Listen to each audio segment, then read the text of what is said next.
Olá, sou a doutora Tatiana Teixeira, advogada e vice-presidente da Kenasol.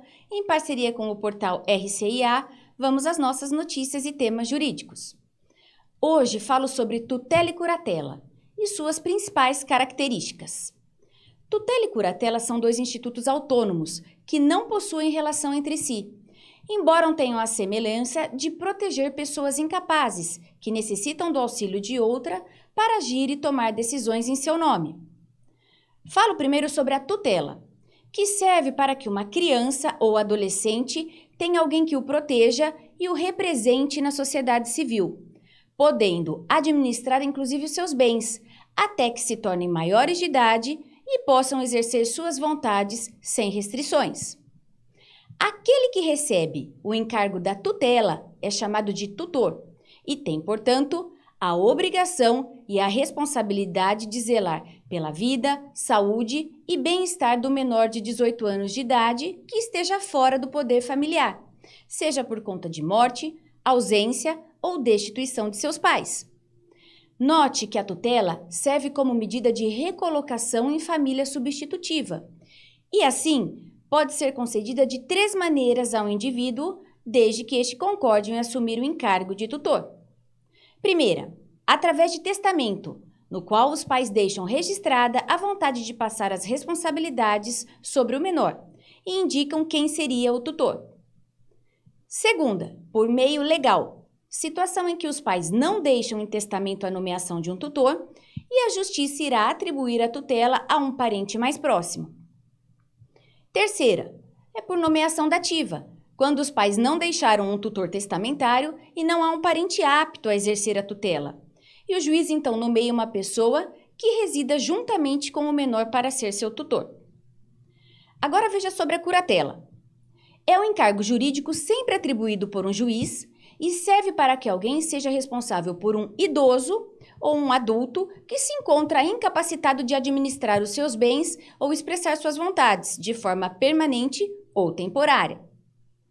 Pode ser declarado incapaz os alcoólatras e dependentes químicos, os pródigos, ou seja, as pessoas que não controlam seus gastos e podem comprometer seu patrimônio e sua própria subsistência.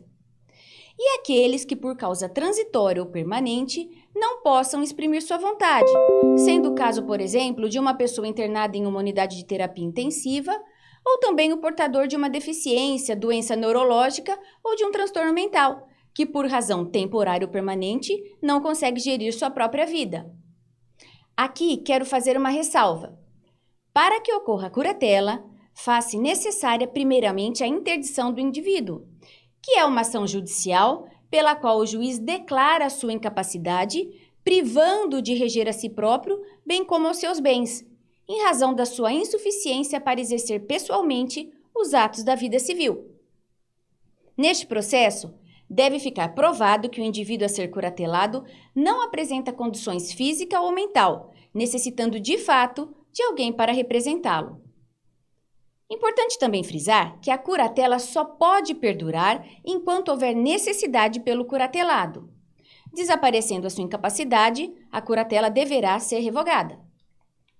Desta forma, quem recebe a curatela é conhecido como curador e será o responsável por zelar pelo bem-estar, pelo convívio familiar e social do indivíduo incapaz e por administrar os seus bens. E quem é parte legítima para receber esse encargo de curador? Caso a pessoa incapaz seja casada, o cônjuge será nomeado seu curador. Na ausência deste, o encargo de curador é atribuído a algum dos seus descendentes. E, se o incapaz não tiver cônjuge ou descendentes, cabe ao juiz decidir quem irá exercer a curatela.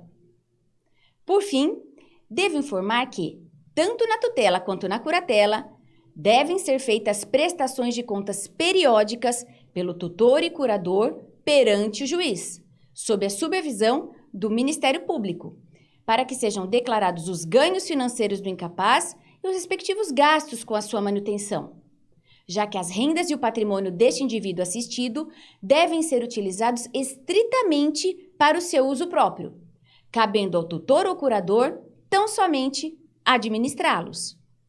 Notícias e temas jurídicos fica por aqui. Grande abraço e tenham todos um excelente final de semana.